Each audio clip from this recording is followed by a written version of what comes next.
തുടക്കം മൂലമാരി വായിക്കും. റബീഉൽ അവ്വൽ മാസം ആരംഭം മുതൽ റസൂലുള്ളാഹി സ്വല്ലല്ലാഹു അലൈഹി വസല്ലമയുടെ മൗലിദ് കൊണ്ടാടുക എന്ന സമ്പ്രദായം മശ്രിഖ് മുതൽ മഗ്രിബ് വരെ നടന്നു വരുന്ന ഒന്നാണല്ലോ. മുസ്ലിമീങ്ങൾ താമസിച്ചു വരുന്ന ഏതെങ്കിലും ഒരു രാജ്യത്ത് ഈ ആചാരം ഇല്ലെന്ന് പറയുവാൻ സാധിക്കയില്ല. അവിടെ മുസ്ലിയാക്കന്മാർ നിർത്തും, ബാക്കി വായിക്കൂല. യഥാർത്ഥത്തിൽ ആ പുസ്തകത്തിന്റെ പരിപൂർണമായ രൂപം എങ്ങനെയാണ്? മുജാഹിദുകൾക്കെതിരെ പൊതുവെ സുന്നികൾ ഉപയോഗിക്കുന്ന അവരുടെ പഴയകാല നേതാക്കന്മാർ എഴുതിയിട്ടുള്ള അൽ ഇർഷാദി എന്ന് പറയുന്ന ഒരു പുസ്തകം, അതിൻ്റെ പരിപൂർണമായ രൂപം വായിക്കുമ്പോഴല്ലേ അതിൻ്റെ കൃത്യമായ നിലപാട് എന്താണെന്ന് നമുക്ക് മനസ്സിലാവുകയുള്ളൂ. നമ്മൾ അതിൽ പറഞ്ഞ കാര്യങ്ങൾ എന്താണെന്ന് കൃത്യമായി മനസ്സിലാക്കി കഴിഞ്ഞാൽ പിന്നെയും നമ്മൾ മറ്റുള്ള ആരോപണങ്ങൾ ഒക്കെ ഒഴിവാക്കിയിട്ട് ഇതിൽ പറഞ്ഞ കൃത്യമായ നിലപാടുകൾ ആളുകൾക്ക് ബോധ്യപ്പെടുത്തി കൊടുക്കാൻ നമ്മളും ബാധ്യസ്ഥരാണ്. ഞാനും ഫൈസൽ മൗലവിയും കൂടി ആ പുസ്തകം പൂർണ്ണമായി വായിക്കുന്നുണ്ട്. നിങ്ങൾ കൃത്യമായി ഇത് കേട്ടിട്ട് നിങ്ങൾ വിഷയം മനസ്സിലാക്കണം. ഇനി മറ്റൊന്ന് ഇതാ അൽ ഇർഷാദ്, എല്ലാണ്ട് വായിക്കണം. അൽ ഇർഷാദ് അതാണ് വേറൊന്ന്. തുടങ്ങുന്ന എന്താ? തുടക്കം മൂലമാരി വായിക്കും. റബീഉൽ അവ്വൽ മാസം ആരംഭം മുതൽ റസൂലുള്ളാഹി സ്വല്ലല്ലാഹു അലൈഹി വസല്ലമയുടെ മൗലിദ് കൊണ്ടാടുക എന്ന സമ്പ്രദായം മശ്രിഖ് മുതൽ മഗ്രിബ് വരെ നടന്നു വരുന്ന ഒന്നാണല്ലോ. മുസ്ലിമീങ്ങൾ താമസിച്ചു വരുന്ന ഏതെങ്കിലും ഒരു രാജ്യത്ത് ഈ ആചാരം ഇല്ലെന്ന് പറയുവാൻ സാധിക്കയില്ല. അവിടെ മുസ്ലിയാക്കന്മാർ നിർത്തും. ആണേ, അവിടെ മുസ്ലിയാക്കന്മാർ നിർത്തുക. കാരണം ഇത് ലോകം ഒട്ടുക്കുള്ളതാണെന്നാണ് മുസ്ലിയാക്കന്മാർ പറയണത്. നമ്മൾ പറയലുണ്ടല്ലോ ഈ സൗദി അറേബ്യയിൽ ഇല്ല, അവിടെ ഇല്ല, ഇവിടെ ഇല്ല എന്നൊക്കെ നമ്മൾ പറയാറുണ്ട്. പക്ഷെ നമ്മളെ പൂർവ്വകാല മൗലവി പറയണത് ലോകം ഒട്ടുക്കുണ്ട്. മശ്രിഖ് മുതൽ മഗ്രിബ് വരെയുള്ള മുസ്ലിമീങ്ങൾ എവിടെ ഉണ്ടോ അവിടെയൊക്കെ ഈ മീലാദാഘോഷം ഉണ്ട് എന്നാണ് പറയല്. അത്ര പറഞ്ഞിട്ട് സുന്നികൾ നിർത്തിക്കളയും മുസ്ലിയാക്കന്മാരെ. അതിന് ബാക്കി വായിക്കൂല. ബാക്കി ഞമ്മക്ക് രണ്ടാക്കും കൂടെ ആയിട്ട് വായിക്കാം. ഒരു കേക്കട്ടെ. ബാക്കി വായിക്കൂല. മശ്രിഖ് മുതൽ മഗ്രിബ് വരെ, കിഴക്ക് മുതൽ പടിഞ്ഞാറ് വരെ ലോകത്ത് മുഴുക്കയും ഉണ്ട് നബിദിനം ആഘോഷിക്കൽ എന്നതിന് പറയുന്നു. മുസ്ലിമീങ്ങൾ താമസിക്കുന്ന ഏതെങ്കിലും രാജ്യത്ത് ഇത് ഇല്ലെന്ന് പറയാൻ കഴിയില്ല. ആണേ, ഇത് മുസ്ലിമീങ്ങൾ ഒരു പരിപാടിയാണ്. മുസ്ലിമീങ്ങൾ റസൂലുള്ളാഹിന്റെ ഉമ്മത്തിൽപ്പെട്ട ആൾക്കാരാണല്ലോ. അവരാണല്ലോ മുസ്ലിമീങ്ങൾ എന്ന് പറയുന്നത്. അവരുള്ളിടത്തൊക്കെ ഇത് ഉണ്ടാവും. അവരില്ലാത്ത ചില മൂലകളൊക്കെ ഉണ്ടാവും നമ്മളെ നാട്ടിലൊക്കെ. അത് ഈ വഹാബി പള്ളി അങ്ങനത്തെ ഇങ്ങനത്തെ അവിടെ ഒന്നും ഇത് ഉണ്ടാവില്ല. ശരിയാണ് നിങ്ങൾ പറഞ്ഞത്. ബാക്കി വായിക്കാം. അവിടെ നിർത്തു. കണ്ടോ? അപ്പൊ ലോകത്ത് മുഴുവനും ഇത് ഉണ്ട് എന്ന് ഓലന്ന് പറഞ്ഞിട്ടുണ്ട്. ശരിയാണ്, ലോകത്ത് മുഴുവൻ ഇന്നുണ്ടല്ലോ. ശരിയാണെന്ന് പറയാൻ ഇപ്പം നിങ്ങളത് വായിച്ചത്. സുന്നികൾ അതന്നെയല്ലേ വായിക്കല്. സുന്നികൾ അതന്നെയല്ലേ പറഞ്ഞിട്ടുള്ളൂ ശരിയാണെന്ന്. ഇപ്പം നിങ്ങളും ശരിയാണെന്ന് പറയണമെങ്കിൽ പിന്നെ ഇപ്പം ഇത് വായിക്കേണ്ട ആവശ്യം ഉണ്ടേനോ? ലോകത്ത് മുഴുവൻ ഇന്നുണ്ട്, അതോടെ തീരാവോ? ഇല്ല. അടുത്ത വാചകം എന്താ? എന്നാൽ. കണ്ടോ? എന്നാൽ അതവിടെ തുടങ്ങി. എന്നാൽ അത് സുന്നികൾ അവിടെ വായിക്കില്ല. സുന്നികൾ എന്താക്കും, അവിടെ അങ്ങോട്ട് കട്ട് ചെയ്യും. എന്നാൽ എന്ന് പറഞ്ഞിട്ട് അതിന് വാക്കിയുണ്ട്. അത് ഞാനും മൗലവിയും കൂടി ഇങ്ങോട്ട് വായിച്ചിട്ട് നിങ്ങളെ കേൾപ്പിച്ചേരാം മക്കളെ. നിങ്ങൾ കേട്ടോളി. നിങ്ങൾ എന്താ വിചാരിച്ച് ഞങ്ങളെ പൂർവ്വകാല മൗലവിമാരെ കുറിച്ച്? ഞങ്ങൾ രണ്ടാളും കൂടി വായിക്കാം. അത് വായിക്കൂല. ഇങ്ങനെ ചെയ്തു വരുന്നത് നമ്മുടെ മുഹമ്മദ് നബി സ്വല്ലല്ലാഹു അലൈഹി വസല്ലം പൂജാതനായിട്ടുള്ളത് ഈ മാസത്തിലാകയാൽ അതിന്റെ ഓർമ്മക്കായും ആ പുണ്യാത്മാവോട് നമുക്കുള്ള അതിരറ്റ സ്നേഹത്തെ വെളിവാക്കുവാൻ വേണ്ടിയുമാണെന്ന് എല്ലാവർക്കും അറിയാമല്ലോ. ഇല്ലല്ല, നമ്മളെ ആൾക്കാർക്ക് അതൊന്നും അറിയില്ല. റസൂലുള്ളാഹിനോടുള്ള സ്നേഹപ്രകടനമാണ് ഇതൊന്നും അല്ല പറയല്. അവർ വിദഗ്ധെന്നാ പറയല്. അവരിതിനെ ഖുറാഫാത്ത് എന്നൊക്കെ പറയല്. നമ്മളെ ആൾക്കാർക്കൊന്നും അത് നല്ല കാര്യമാണെന്നൊന്നും അറിയില്ല. പക്ഷേ അതുകൊണ്ടുള്ള ശരിയായ ഫലത്തെ മനസ്സിലാക്കിയവർ വളരെ ചുരുങ്ങും. ഏറ്റവും മഹത്തായ ഈ ദിവസത്തിൽ റസൂലുള്ളാഹി സ്വല്ലല്ലാഹു അലൈഹി വസല്ലം തങ്ങളുടെ തിരുജന നാളായ റബീഉൽ അവ്വൽ 12 മൗലവി ഇപ്പം നിങ്ങൾ വായിച്ചെന്താ ഏറ്റവും മഹത്തായ ദിവസമോ? ഇങ്ങനെയാണോ നമ്മൾ പറയലുള്ളത്? ഏറ്റവും മഹത്തായ ദിവസമായിട്ട് റബീഉൽ അവ്വൽ 12 നമ്മൾ പറയലുണ്ടോ? എന്താ മൗലവി ഇതൊക്കെ? രീതിയിൽ ലോകത്ത് റഹ്മത്തായി എഴുന്നേൽപ്പിക്കപ്പെട്ട നബി സ്വല്ലല്ലാഹു അലൈഹി വസല്ലമിന്റെ ചുരുങ്ങിയ ചരിത്രത്തെ എങ്കിലും പറഞ്ഞു ജനങ്ങളെ മനസ്സിലാക്കുക എന്നതിലാണ് നാം പ്രത്യേകം ശ്രദ്ധിക്കേണ്ടത്. അതെ, മീലാദ് ആഘോഷത്തിൽ മൗലിദ് പാരായണം ചെയ്യണം, റസൂലുള്ളാഹിന്റെ മദ്ഹ് പറയണം, മദ്ഹ് റസൂൽ പ്രഭാഷണം നടത്തണം, റസൂലുള്ളാഹിനെ കുറിച്ച് വാഴ്ത്തുകയും പുകഴ്ത്തുകയും റസൂലുള്ളാഹിന്റെ ചരിത്രവും ലോകർക്ക് പറഞ്ഞു കൊടുക്കുകയും ചെയ്യണം. സുന്നികൾ ചെയ്യണ മാതിരി ചെയ്യണം എന്നല്ലേ? ചെയ്യേണ്ടത് എന്താ? നബിയുടെ ചരിത്രം പറഞ്ഞു കൊടുത്തിട്ട് ജനങ്ങളെ ഉത്ബോധിപ്പിക്കുക. അതാ നമ്മൾ ചെയ്യേണ്ടത്. മദ്ഹ് റസൂൽ പ്രഭാഷണം നടത്താന്ന്. ബാക്കി വായിക്കുക. കഴിഞ്ഞില്ല. അങ്ങനെ ചെയ്യുന്നതിനാൽ അല്ലാഹു തആല നബിയെ അയച്ചത് കൊണ്ട് തങ്ങൾക്ക് ചെയ്തു കൊടുത്തിട്ടുള്ള മഹത്തായ അനുഗ്രഹത്തെക്കുറിച്ച് മുഅ്മിനീങ്ങൾ ചിന്തിക്കുകയും അവരുടെ ആത്മാവ് ആ നിലയിലുള്ള വിശ്വാസാധിക്യത്താൽ പൂർണ്ണ സ്നേഹത്താലും പരിപോഷണമാവുകയും ആ നബിയുടെ ദീനിനെ നിലനിർത്തുന്നതിലും സുന്നത്തിനെ ഹയാത്താക്കുന്നതിലും അത്യാഗ്രഹമുള്ളവരായി തീരുകയും ചെയ്യുന്നതാണ്. എന്താ പറഞ്ഞേ? അതുകൊണ്ടാണ് സുന്നികൾക്ക് റസൂലുള്ളാഹിനോട് ഭയങ്കര സ്നേഹം. റസൂലുള്ളാഹിന്റെ സുന്നത്ത് ഹയാത്താക്കുന്നതിൽ സുന്നികൾ എപ്പോഴും ബോധവാന്മാരാകുന്ന എന്തുകൊണ്ടാണ്? റബീഉൽ അവ്വലിന് ഇത്തരം പരിപാടികളും പ്രസംഗങ്ങളും പ്രഭാഷണങ്ങളും റസൂലുള്ളാഹിനെ പരിചയപ്പെടുത്തലും റസൂലുള്ളാഹി പഠിപ്പിച്ച കാര്യങ്ങൾ അവർക്ക് പറഞ്ഞു കൊടുക്കുകയൊക്കെ ചെയ്യുന്നുണ്ടാണ്. നമ്മളെ മുജാഹിദീങ്ങൾ ഇതിനൊക്കെ എതിർത്തുകാണ്ട് കിടക്കും. അതുകൊണ്ട് സുന്നത്തിനെ ഹയാത്താക്കലില്ല, റസൂലുള്ളാഹിനെ കുറിച്ച് മര്യാദക്ക് പഠിക്കലില്ല, റസൂലുള്ളാഹിൻ്റെ ഉപ്പാനും ഉമ്മാനൊക്കെ കാഫിറാക്കി നമ്മൾ നടക്കും. അതെന്താ? നമ്മളടുത്ത് അതില്ല, സുന്നികൾക്ക് അതുണ്ട്. അതുകൊണ്ട് സുന്നികൾ ഉഷാറായി നടത്തുന്നതല്ലേ നമ്മളെ മൗലവി പറയണത്. ഇതിനേക്കാളും മഹത്തായ എന്തൊരു കാര്യമാണ് നമുക്ക് ശ്രദ്ധിക്കുവാനുള്ളത്. മഹത്തായ കാര്യമാണ് അല്ലേ സുന്നികൾ ചെയ്യണത്. നമ്മളാണെങ്കിൽ അതൊന്നും ചെയ്യണമില്ല എന്ന് പറഞ്ഞിട്ട് പിന്നെ പറയാം. എന്നാൽ റബീഉൽ അവ്വൽ മാസത്തിൽ റബീഉൽ അവ്വലിൽ മൗലിദ് കഴിക്കുന്നത് മുസ്ലിമീങ്ങളുടെ സർവ്വസാധാരണമായ ഒരു ആദത്തായി തീരുകയാൽ, മുസ്ലിമീങ്ങളെ സർവ്വസാധാരണമായ ആദത്ത് എന്ന് പറയുമ്പോൾ മൗലവിയെ നമ്മൾ മുസ്ലിമീങ്ങൾ പെട്ടതല്ലേ? നമ്മളെ നേതാവാണല്ലോ ഇത് പറയണത് മുസ്ലിമീങ്ങളെ സർവ്വസാധാരണമായ ആദത്താണെന്ന്. അപ്പോൾ നമ്മളിതൊന്നും ചെയ്യലില്ലല്ലോ, അപ്പോൾ നമ്മൾ മുസ്ലിമീങ്ങളിൽ പെട്ടതല്ല എന്നല്ലേ നമ്മളെ പൂർവ്വകാല മൗലവി പറയണത്. എന്തൊരു കഷ്ടമാണ്. മുസ്ലിമീങ്ങളെ പതിവായി തീർന്നിട്ടുണ്ട്. അങ്ങനെ തീരുകയാൽ കഴിവുള്ളവരുടെ മേൽ വാജിബോ സുന്നത്തോ ആയിട്ടുള്ള ഒരു ദീനിയായ അമലാണെന്നും അതിനെ ഉപേക്ഷിക്കുന്നവർ തീർച്ചയായും ആക്ഷേപാർഹരാണെന്നും ജനങ്ങൾ പൊതുവെ മനസ്സിലാക്കി കഴിഞ്ഞിട്ടുണ്ട്. അതെ അതെ അതെ, ഇബ്ലീസാണല്ലോ റസൂലുള്ളാഹി തങ്ങൾ ജനിച്ചപ്പോൾ കരഞ്ഞത്. വഹാബികളായ നമ്മളാണല്ലോ ഇപ്പോൾ ഈ സമയത്ത് കരയണത്. റബീഉൽ അവ്വൽ ആകുമ്പോൾ നമുക്കൊരു പ്രത്യേക കരച്ചിലാണല്ലോ, അതിൻ്റെ ഭാഗമാണല്ലോ ഇപ്പോൾ ഈ കൂടലും പിരിയലൊക്കെ. ഈ കരച്ചിലിനൊക്കെ നമുക്കെതിരെ ആക്ഷേപമുണ്ട്. കാരണം നമ്മൾ അങ്ങനെ ആയിപ്പോയി, എന്താ ചെയ്യുക? അതുകൊണ്ട് ഈ അമലിന്റെ താരീഖും ഇത് എന്ന് മുതൽ ഉണ്ടായതാണെന്നും ഇതിനെക്കുറിച്ച് ശറഈന്റെ ഉലമാക്കൾ പറഞ്ഞിട്ടുള്ള ഹുക്മും പൊതുജനങ്ങളെ അറിയിക്കുന്നത് ആവശ്യമാകയാൽ അവയെക്കുറിച്ച് അല്പം വിവരിക്കാം. ജനങ്ങളെ വിശ്വാസം എന്താ? കഴിവുള്ളവർക്ക് നിർബന്ധം, അല്ലാത്തവർക്ക് സുന്നത്ത്.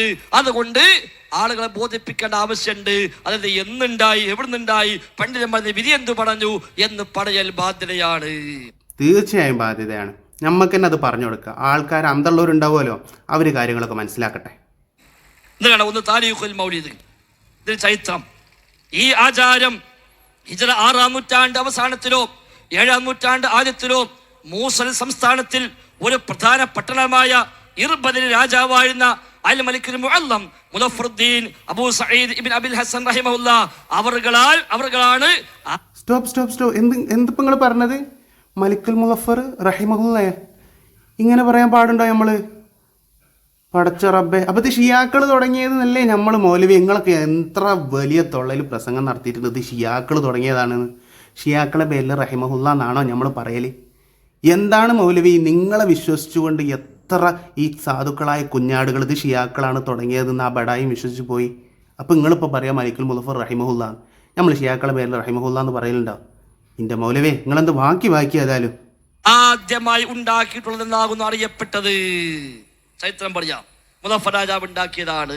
ഇതിൽ മുദഫർ രാജാവ് ഉണ്ടാക്കിയ മൗലിദ് സദസ്സും അന്നത്തെ ഭക്ഷണങ്ങളും ഒക്കെ പറയുന്നുണ്ട്. അന്ന് ഇഷ്ടം പോലെ ഭക്ഷണം കൊടുത്തിട്ടുണ്ട്, അതേപോലെ പണം കൊടുത്തിട്ടുണ്ട്.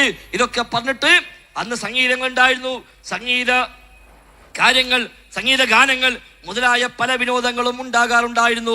പലവിധ ഭക്ഷണ പദാർത്ഥങ്ങൾ ഉണ്ടാക്കി ജനങ്ങളെ സൽക്കരിക്കുകയും വളരെ ധർമ്മങ്ങൾ ചെയ്യുകയും ഫുഖഹാ വാഇലീങ്ങൾ, ഖുർആൻ ഓതുന്നവർ, കവികൾ, ശായിരീങ്ങൾ മുതലായവർക്ക് വളരെ സമ്മാനങ്ങൾ നൽകുകയും മറ്റും ഇങ്ങനെ പല ഖൈറാത്തും റസൂലുള്ളാഹി സ്വല്ലല്ലാഹു അലൈഹി വസല്ലം തങ്ങളുടെ മൗലിദിൽ അദ്ദേഹം ചെയ്തു വന്നിരുന്നു. ഖൈറാത്ത് നമുക്കതിനെ പറയാൻ പറ്റുമോ? ഇത് നമ്മൾ മുസ്ലിയാക്കന്മാർക്ക് പൈസ കെട്ടാനുള്ള വകുപ്പ് എന്നൊക്കെയല്ലേ നമ്മൾ ആക്ഷേപിക്കാറുള്ളത്.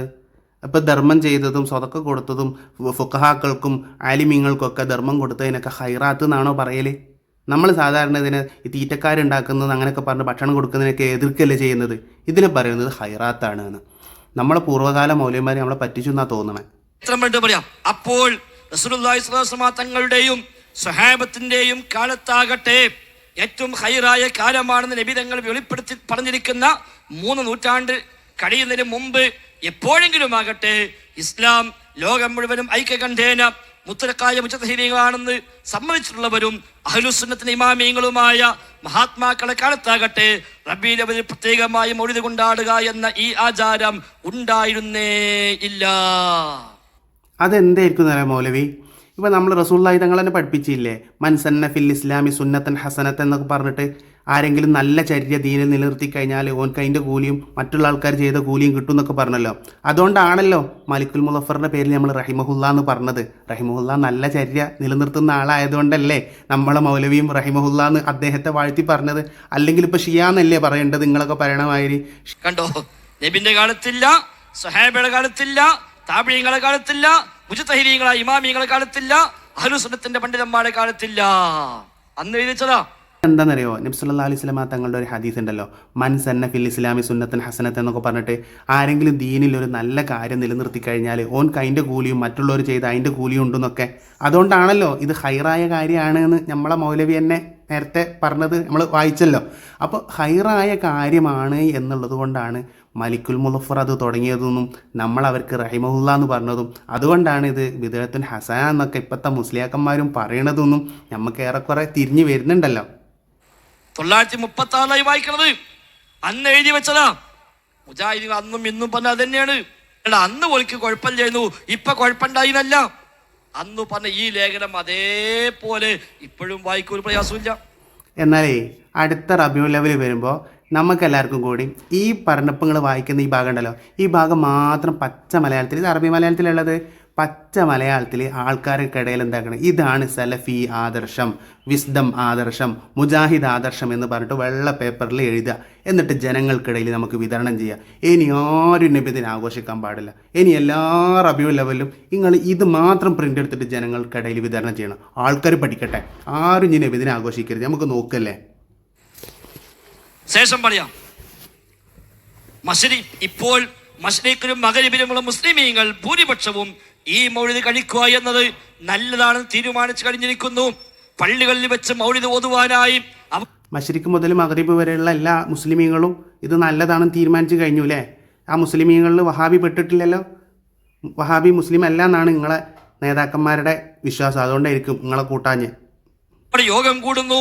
ചിലർ അതിനായി അവരുടെ വീടുകളിൽ സൽക്കാരമുണ്ടാക്കി അവിടേക്ക് സാധിക്കുന്നവരെയെല്ലാം ക്ഷണിച്ച് അവിടെ വെച്ചും മൗലിദ് കഴിക്കുന്നു. ഇത് റസൂലുള്ളാഹി സ്വല്ലല്ലാഹു അലൈഹി വസല്ലം തങ്ങളുടെ തിരുജനന ദിവസത്തിൽ തന്നെ ആയിരിക്കുമെന്നുമില്ല എന്ന് ഹുക്കുമുൽ മൗലിദ്. എന്താ അതിന്റെ വിധീന മൗലിദിന്റെ ഹുക്കുമ്? നമ്മളിപ്പോൾ ഇത്രയും വായിച്ചിട്ട് ഇപ്പോൾ ഹറാമാണെന്നല്ലേ കിട്ടിയത്. ഇത്രപ്പോൾ വായിച്ചു കൊടുത്തപ്പോൾ നമുക്കിത് മൗലിദിന്റെ ഹുക്കുമ് ഹറാമാണെന്നാണല്ലോ ഇപ്പോൾ കിട്ടിയത് അല്ലേ. നമ്മളെ നേതാക്കന്മാരാണല്ലോ ഇപ്പോൾ പറയണത്. ഇനി ഇപ്രകാരമുള്ള മൗലിദിന്റെ കാര്യത്തിൽ ഉലമാഉ ശറഅ് പറഞ്ഞിട്ടുള്ള ഹുക്കം എന്താണെന്ന് ചിന്തിക്കാം. ഉലമാക്കളിൽ ചിലർ ഇത് മദ്മൂമത്തായ അഥവാ ആക്ഷേപാർഹമായ ബിദ്അത്താണെന്ന് പറഞ്ഞിരിക്കുന്നു. കാരണം നിർത്തിക്കോളി അത്ര മതി. നമ്മളെ ആൾക്കാർ ഇങ്ങനെ വിചാരിച്ചോട്ടെ, ഉലമാക്കളൊക്കെ ഇത് മദ്മൂമത്താണ്, ഇത് മോശമായ ബിദ്അത്താണ്, ബിദ്അത്തുൽ ദലാലയാണ് എന്ന് വിചാരിച്ചിട്ടുണ്ട്, പറഞ്ഞിട്ടുണ്ട് എന്ന് അങ്ങനെ വിചാരിച്ചോട്ടെ.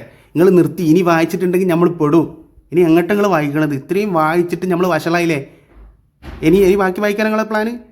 നിങ്ങൾ വായിക്കണേ വായിച്ചോളിട്ടോ. ഇത് ദീനിൽ ഇല്ലാതിരിക്കവേ ഒരു മതാചാരമായി എന്ന് മാത്രമല്ല ഒരു ദീനിയായ ഇബാദത്തായി എണ്ണപ്പെടുന്നു. പൊതുജനങ്ങൾ ഇത് മശ്റൂ ആണ് എന്ന് വിചാരിച്ചു വരുന്നു. വേറെ ചില ഉലമാക്കൾ പറയുന്നത് ഇത് നല്ലതായ ബിദ്അത്താണ് എന്നാണ്. ആ പറയുന്ന ഉലമാക്കൾ ആരാ? നല്ലതാണ് എന്നൊക്കെ പറയുന്ന ഉലമാക്കളുണ്ട് അല്ലേ. അപ്പോൾ ഉലമാഉ ശറഅ് തന്നെ ഇത് നല്ലതാണെന്ന് പറയുന്നുണ്ട്. ചില പണ്ഡിതന്മാർ പറഞ്ഞു മോശപ്പെട്ട ബിദ്അത്താണ്, ചില പണ്ഡിതന്മാർ പറഞ്ഞു നല്ല ബിദ്അത്താണ്. ഇതല്ലേ കഴിഞ്ഞ മുഖാമത്തിൽ നമ്മളും പറഞ്ഞത്. എന്ത് നല്ല ബിദ്അത്താണതോ? അമലുൽ മൗലിദ് നല്ല ബിദ്അത്താണ് നിങ്ങൾ കഴിഞ്ഞ മുഖാമത്തിൽ പറഞ്ഞിട്ടുണ്ടോ? എന്തിനാ മൗലവി നമ്മൾ നുണ അറിയണേ? നുണ പറയാതെ നമുക്ക് പ്രബോധനം നടത്താൻ പറ്റൂല. നിങ്ങൾ ഏത് മുഖാമുഖത്തിൽ ഏത് വാചകത്തിലാണ് നിങ്ങൾ പറഞ്ഞത് ഈ മൗലിദ് പരിപാടി, മീലാദ് പരിപാടി അത് സുന്നത്തുൻ ഹസനയാണ് എന്ന്, നല്ല ബിദ്അത്താണ്, നല്ല കാര്യമാണ് എന്ന് നിങ്ങൾ ഏത് മുഖാമുഖത്തിലാണ് പറഞ്ഞത്? എന്തിനാ മൗലവി വെറുതെ ബടായി വിടുന്നത്? വായിച്ചോ കുടുങ്ങി. ഇനിയിപ്പോൾ ബടായി വിട്ടിട്ടൊന്നും നമുക്ക് നിലനിൽക്കാൻ കഴിയൂല മൗലവി. അതന്നെ അന്ന് എഴുതിച്ചത്. ഇത് എന്താ നല്ലത് പറയാൻ ന്യായം? എന്തുകൊണ്ടെന്നാൽ ഈ അമൽ ഖാത്തമുൽ അംബിയാവായ റസൂലുള്ളാഹി സ്വല്ലല്ലാഹു അലൈഹി വസല്ലം തങ്ങളുടെ ഉത്ഭവത്തെക്കുറിച്ച് ആ നബി ഭൂജാതനായ ദിവസത്തിൽ സന്തോഷത്തെ ലാഹിറാക്കുന്നത് കൊണ്ടും സദഖ മുതലായവ കൊണ്ടും അല്ലാഹു തആലയോടുള്ള ശുക്രാണെന്നാണ് അവർ പറയുന്നത്. കണ്ടോ, നല്ല ബിദ്അത്ത് പറഞ്ഞവർക്ക് അതാണ് ന്യായം. എന്നിട്ട് ആ പറഞ്ഞ മൊത്തം പണ്ഡിതന്മാരെ വിവരിക്കുന്നു. നല്ല ബിദ്അത്ത് പറഞ്ഞവർ, മോശപ്പെട്ട ബിദ്അത്ത് പറഞ്ഞവർ അതൊക്കെ എണ്ണി പറയുന്നു. എന്നിട്ട് പറയാ, ഇത്രയും പറഞ്ഞതിൽ നിന്ന് അമലുൽ മൗലിദ് ഉത്ഭവിച്ചതിന് പുറകെ ഉലമാഉ ശർഅ് രണ്ടഭിപ്രായക്കാരായിട്ടാണ് ഇരിക്കുന്നത് എന്നും പ്രാമാണികത്തക്ക പല ഉലമാക്കളും അത് ഹസനത്തായ ബിദ്അത്താണെന്ന് ഫത്വ ചെയ്തിരിക്കുന്നുവെന്നും പ്രാമാണികരായ ഉലമാക്കളൊക്കെ എന്താ പറഞ്ഞത്? അത് ബിദ്അത്തുൻ ഹസനയാണ്, നല്ല ചര്യയാണ് എന്നാണ് പറഞ്ഞത് അല്ലേ മൗലവി? പിന്നെ നമ്മൾ ഈ പ്രാമാണികരായ ഉലമാക്കളൊക്കെ വിട്ടിട്ട് ഇത് മോശപ്പെട്ട ബിദ്അത്താണ്, ഇത് മോശമാണ്, ഷിയാക്കൾ തുടങ്ങിയതാണെന്നൊക്കെ എന്തിനാണ് കവലകൾ നടന്ന് പറയണത്? നമ്മളെ പൂർവികരായ മൗലവിമാർ പോലും ഇവിടെ സ്ഥിരപ്പെടുത്തുന്നത് ഇത് പ്രാമാണികരായ ഉലമാക്കളൊക്കെ നല്ല കാര്യമാണെന്നാണ് പറഞ്ഞത്, നല്ല ബിദ്അത്തിൽപ്പെട്ടതാണെന്നാണ് പറഞ്ഞത്. ഏതുപോലെ റസൂലുള്ളാഹി സ്വല്ലല്ലാഹു അലൈഹി വസല്ലം തങ്ങൾക്ക് ശേഷമാണല്ലോ പരിശുദ്ധ ഖുർആൻ ക്രോഡീകരിക്കപ്പെടുന്നത്. അപ്പോൾ സിദ്ദീഖ് റളിയല്ലാഹു അൻഹു ഉമർ തങ്ങളൊക്കെ നടന്ന സംഭാഷണത്തിൽ എന്താ പറഞ്ഞത്? ഇത് ബിദ്അത്തുൻ ഹസനയാണ്, നല്ല ബിദ്അത്താണെന്നാണല്ലോ പറഞ്ഞത്. അതുപോലെ നല്ല ബിദ്അത്താണ് എന്നല്ലേ പ്രാമാണികരായ ഉലമാക്കളൊക്കെ പറയണത്? പിന്നെ എന്തിനാ മൗലവിമാരെ നമ്മളൊക്കെ ഇത് ഷിയാക്കൾ തുടങ്ങിയതാണെന്ന് ഇത്രയും കാലം പറഞ്ഞത്? നമ്മളെ പൂർവ്വ മൗലവിമാർ പോലും നമുക്കെതിരാണ്. പെട്ടുവല്ലോ. പക്ഷേ യാതൊരു ഷർറും അതിൽ കലർന്നു പോകാതെയും അത് കാരണമായി യാതൊരു ദോഷവും ഉണ്ടായിത്തീരുവാൻ ഇടവരാതെയും നടത്തപ്പെടുന്ന മൗലിദിനെ പറ്റി മാത്രമാണ് അവർ നല്ല ബിദ്അത്ത് എന്ന് പറഞ്ഞത്. കാരണം ഒരു ഷർറുമില്ല, ഒരു മോശമായ ഒന്നുമില്ല, അതിനെക്കുറിച്ച് മാത്രമേ നല്ല ബിദ്അത്ത് എന്ന് പറഞ്ഞിട്ടുള്ളൂ. അപ്പോൾ അത് കാരണമായി വല്ല ഫർളുകളും ഒഴിഞ്ഞു പോകാനോ അജ്നബികളായ അഥവാ അന്യരായ പുരുഷന്മാരും സ്ത്രീകളും തമ്മിൽ കാണുന്നത് പോലെയുള്ള വല്ല ദോഷങ്ങളും വന്നുകൂടുവാനോ ഇടയാകുന്ന പക്ഷം, അല്ലെങ്കിൽ ഹറാമോ മക്രൂഹോ ഖിലാഫുൽ ഔലയോ ആയിട്ടുള്ള വല്ല സംഗതികളോടോ വിനോദങ്ങളോ മറ്റോ അതിനോട് കലർത്തപ്പെടുന്നതാണ് എങ്കിലും ഈ കൽപ്പിത കാലത്തിൽ ഈ പ്രത്യേക രൂപത്തിൽ ചെയ്യപ്പെടുന്ന ഈ അമൽ മൗലിദിന് ഇങ്ങനെ ദീനിൽ കൽപ്പിക്കപ്പെട്ടതാണെന്ന് പൊതുജനങ്ങൾ മനസ്സിലാക്കുവാൻ ഹേതുവായി തീർന്നതായാലും ഇങ്ങനെ എന്തെങ്കിലും ഒരു ദോഷത്തിന് ഈ അമൽ മൗലിദ് കാരണമാകുന്നുണ്ടെങ്കിൽ അത് വിരോധിക്കപ്പെടേണ്ടതാണെന്നും താൻ കഴിക്കുന്ന മൗലിദിന് ഷർറിൽ നിന്ന് അല്പമെങ്കിലും കൂടുമെന്ന് വല്ലവരും തിട്ടമുണ്ടായിരുന്നാൽ അതോടുകൂടി ആ മൗലിദ് കടിക്കുന്നവൻ തീർച്ചയായും പാപി തന്നെയാണെന്നും ഉള്ള കാര്യത്തിൽ രണ്ടു പക്ഷമില്ല. അപ്പൊ എന്തേ പറയാ? അന്നൊരു ഖുർആാനോത്തോ അന്നൊരു സ്വതക്കയോ ഒക്കെ ചെയ്തു, ഹറാമോ കറാഹത്തോ ഒന്നുമില്ല, ഒരു ഷർറുമില്ല എങ്കിൽ മാത്രമേ നല്ല ബിദ്അത്ത് എന്ന് അന്ന് പറഞ്ഞ പണ്ഡിതന്മാരും അതെ, അന്നത്തെ പ്രാമാണികരായ പണ്ഡിതന്മാരൊക്കെ പറഞ്ഞു ഹൈറായ ധാരാളം കാര്യങ്ങൾ ചെയ്യൽ കൊണ്ട് ഈ മീലാദ് ആഘോഷത്തെ സജീവമാക്കിയിട്ടുണ്ടെങ്കിൽ അത് പുണ്യകരമാണ് എന്നാണ് പ്രാമാണികരായ ഉലമാക്കളൊക്കെ പറഞ്ഞത് തന്നെയല്ലേ നമ്മളെ നേതാവായിട്ടുള്ള മൗലവിമാരും പറഞ്ഞിട്ടുള്ളത്. അപ്പോൾ ഇനി അടുത്ത വർഷം മുതൽ നമുക്ക് മീലാദ് ഈ വർഷം തന്നെ നമുക്ക് ആഘോഷിച്ചാലോ? തുടക്കം നമുക്ക് തുടങ്ങാം. ഹറാമായതൊന്നും കലരണ്ട, കറാഹത്തൊന്നും കലരണ്ട, ഖിലാഫുൽ ഔലിയും കലരണ്ട. നമുക്ക് റസൂലുള്ളാഹിൻ്റെ മദ്ഹ് മാത്രം പറയാം. കുട്ടികൾക്ക് റസൂലുള്ളാഹിൻ്റെ മദ്ഹ് പരിചയപ്പെടുത്തി കൊടുക്കുക, കുട്ടികളെ കൊണ്ട് റസൂലുള്ളാഹിൻ്റെ മദ്ഹ് പറയാം. അതേപോലെ തന്നെ കുട്ടികളെ കൊണ്ട് ദഫ് കളിപ്പിക്കുക, റസൂലുള്ളാഹിൻ്റെ മദ്ഹുകൾ പാടി പറഞ്ഞ് മുസ്ലിമീങ്ങൾ ആനന്ദിക്കട്ടെ. റസൂലുള്ളാഹി തങ്ങളുടെ പേരിൽ മദ്ഹ് റസൂൽ പ്രഭാഷണം നടത്തുക, റസൂലുള്ളാഹി തങ്ങളുടെ പേരിൽ ഭക്ഷണം വിതരണം ചെയ്യുക, റസൂലുള്ളാഹി തങ്ങളുടെ പേരിൽ മധുരം കൊടുക്കുക, മറ്റുള്ള മതസ്ഥർക്കും റസൂലുള്ളാഹി തങ്ങളെ പറ്റി പഠിപ്പിച്ചു കൊടുക്കുക, അതിനു വേണ്ടിയുള്ള സെമിനാറുകളും സിമ്പോസിയങ്ങളും നടത്തുക. റസൂലുള്ളാഹി തങ്ങളെ കൊണ്ട് സജീവമായിട്ട് സുന്നികൾക്കും മുജാഹിദികൾക്കും ഒരുമിച്ച് ഇനി മുതൽ എന്താക്കാം? നബിദിനാഘോഷം നടത്താം. അതാണല്ലോ നമ്മളെ പൂർവ്വകാല നേതാക്കന്മാർ പോലും പറഞ്ഞിട്ടുള്ളത്. ഇനി മേലിൽ ഇത് ഷിയാക്കളാണ് തുടങ്ങിയത് പറയാൻ പാടില്ല. കാരണം മലിക്കുൽ മുളഫർ റഹിമഹുല്ല എന്നാണ് നമ്മുടെ നേതാക്കന്മാരെന്നെ പരിചയപ്പെടുത്തിയത്. അത്തരം ഒരു റഹിമഹുല്ല പറയേണ്ടുന്ന ഒരു മഹാനെക്കുറിച്ച് നമ്മൾ ഇനി ഒരിക്കലും മോശം പറയില്ല. ഇനിയെങ്കിലും നമുക്ക് നന്നായി ജീവിക്കാം. അള്ളാഹു തൗഫീഖ് ചെയ്യട്ടെ. നിങ്ങൾ വായിച്ചയിൽ നിന്ന് തുടക്കം മുതൽ ഒടുക്കം വരെ ഒന്നും വിട്ടിട്ടില്ല, പരിപൂർണമായിട്ടും ഉണ്ട്. ഇനി അടുത്ത നിബന്ധനത്തിൽ നമുക്കിത് ലഘുലേഖയാക്കിയിട്ട് ജനങ്ങൾക്ക് ഇടയിൽ വിതരണം ചെയ്യുകയും ചെയ്യാം.